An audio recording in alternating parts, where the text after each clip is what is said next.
Kumusta mga kalyado?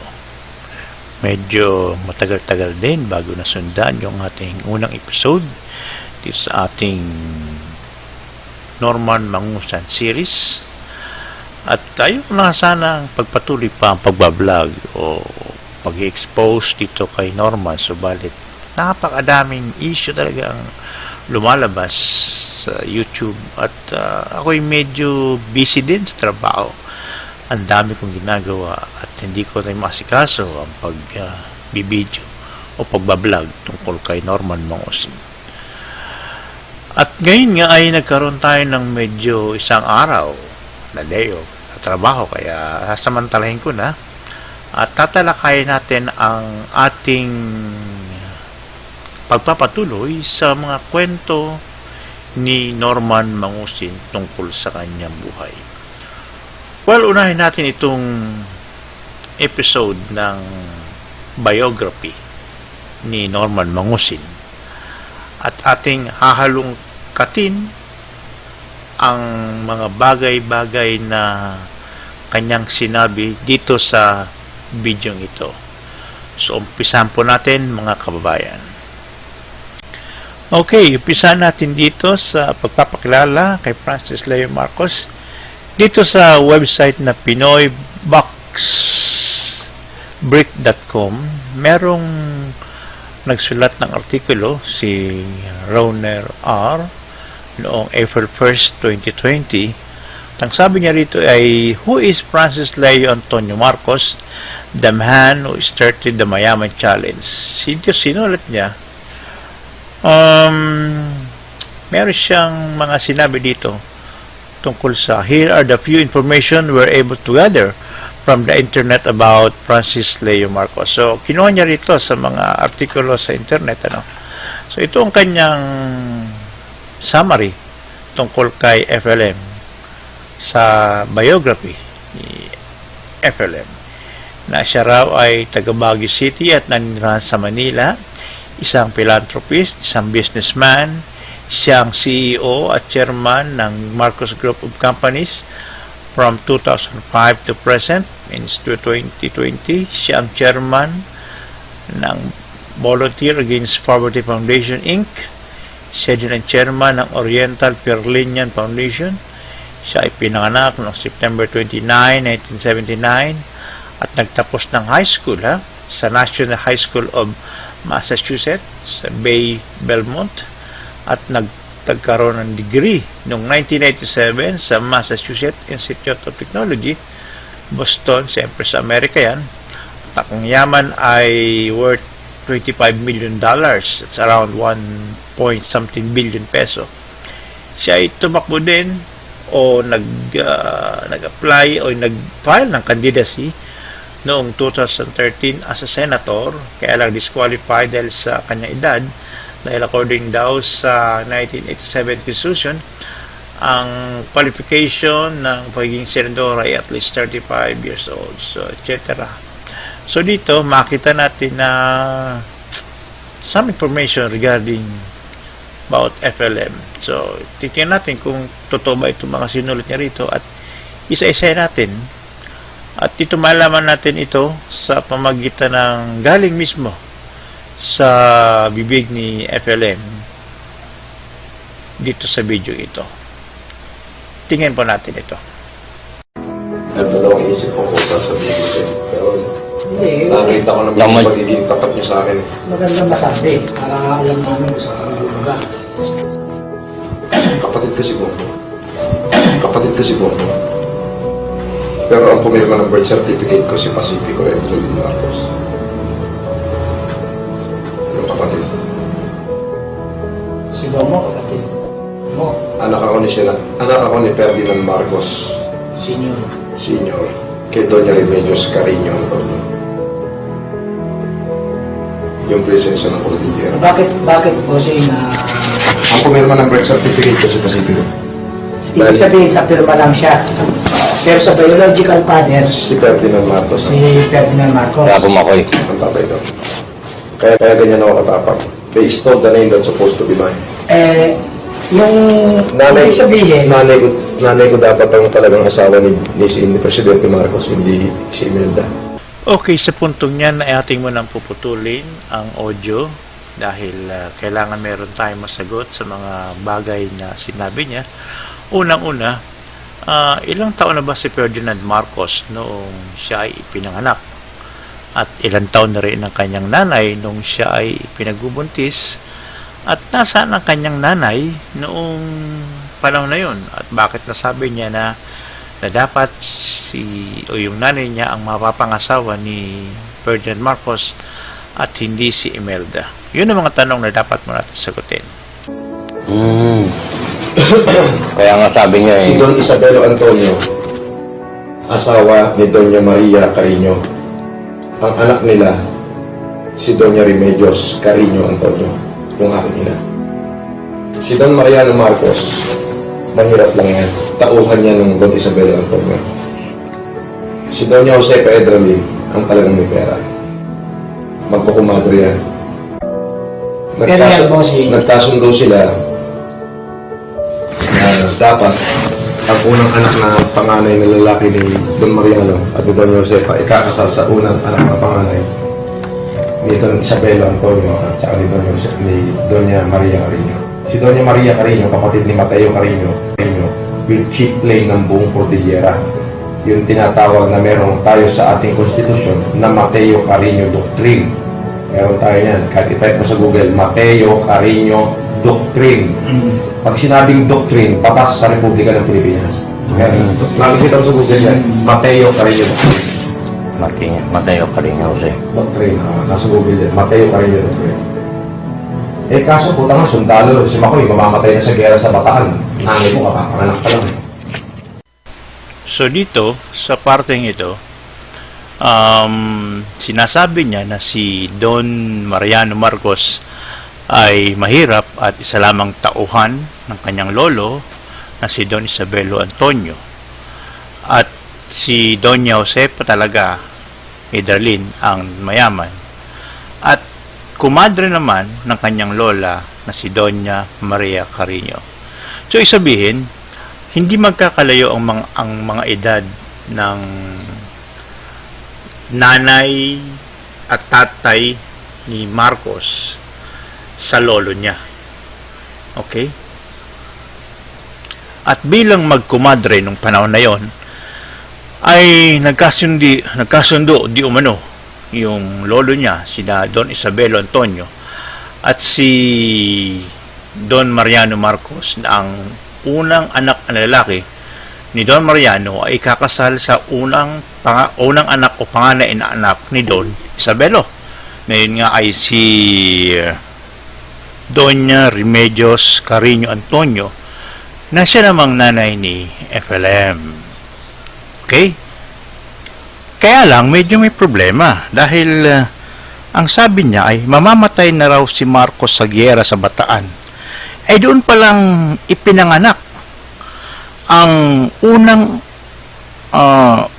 anak ni Don Isabelo Antonio at ni Doña Maria Carino. So, pagpalagay natin na nung panahon na yun ay gera, 1942 hanggang 1945, no? So, masyadong matagal ang gap bago na ipanganak si Doña Remedios Antonio. Dahil si Marcos, nakikipagyera na, ay doon palang pinanganak ang kanyang nanay.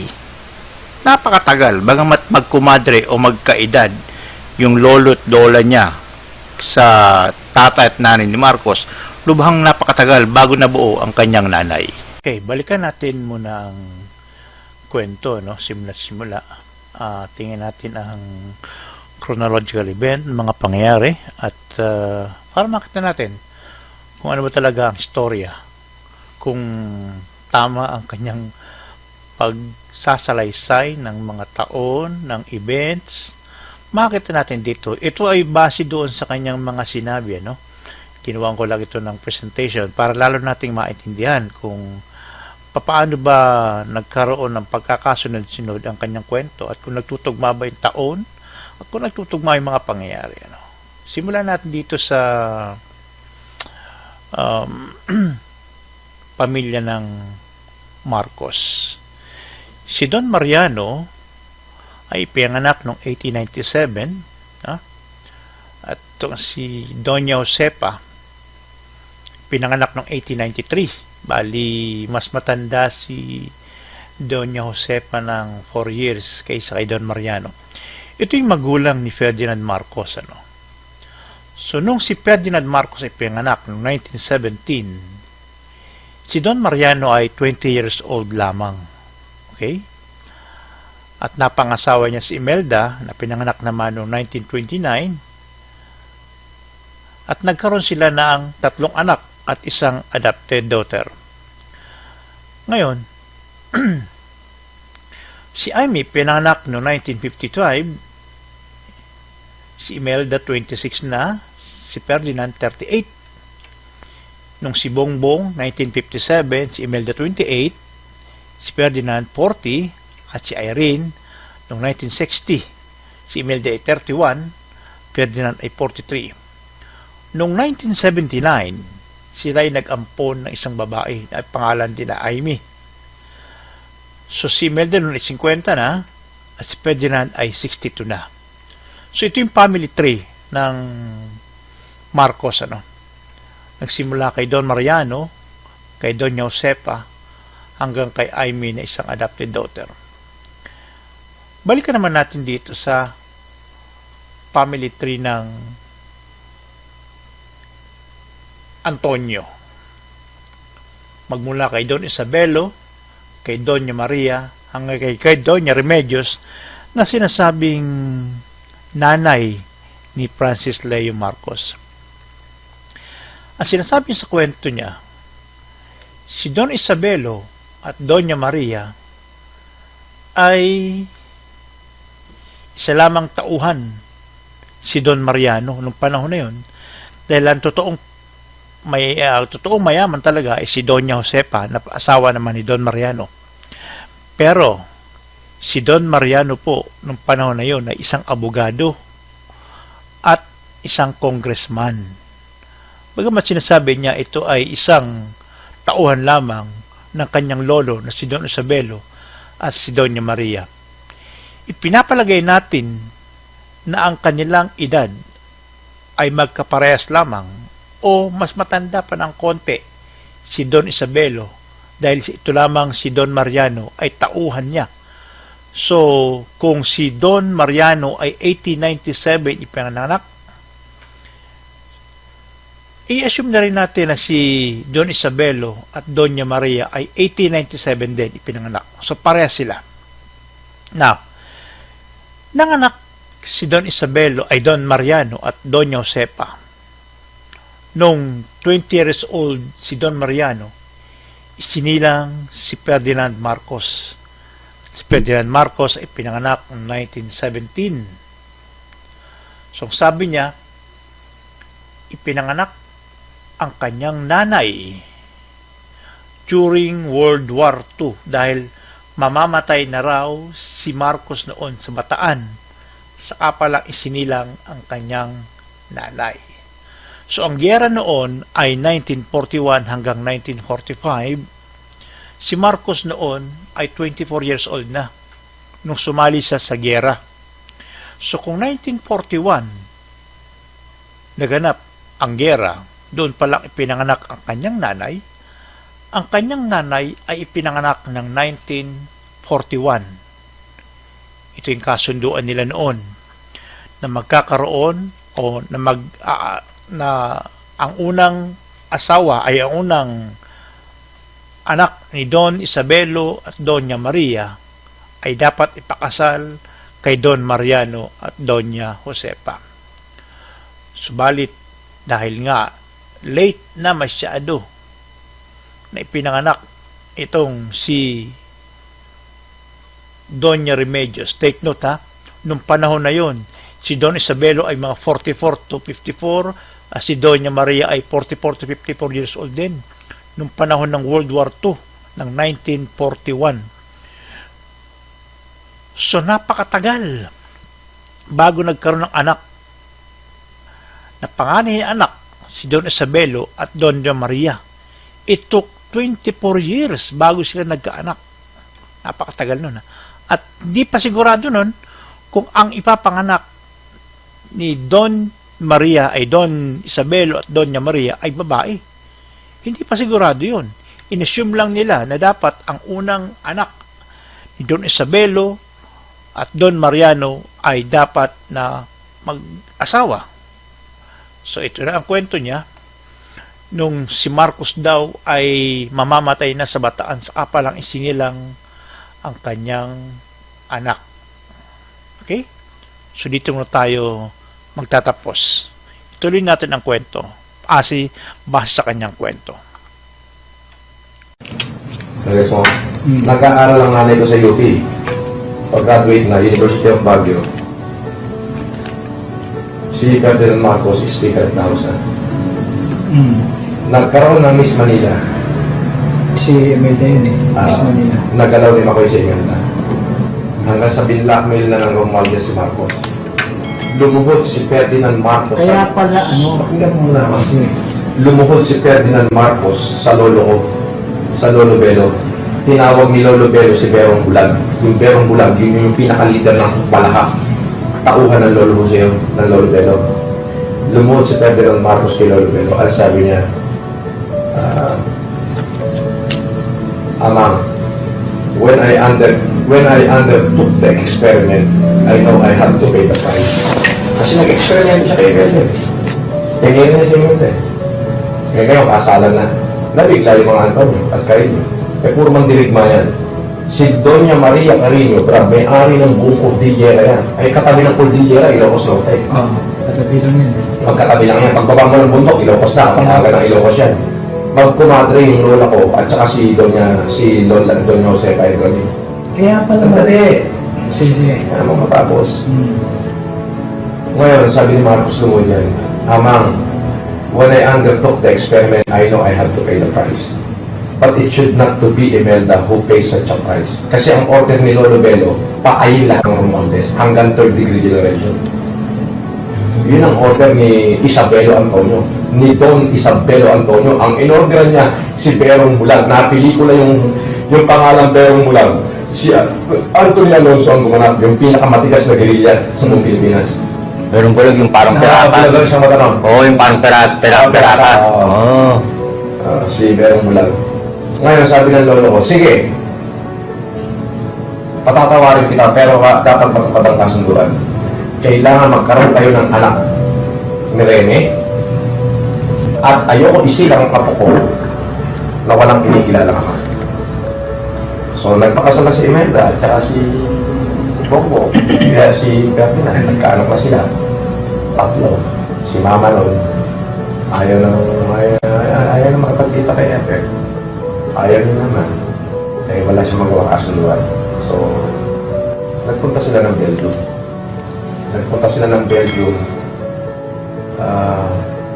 December 22, 1978.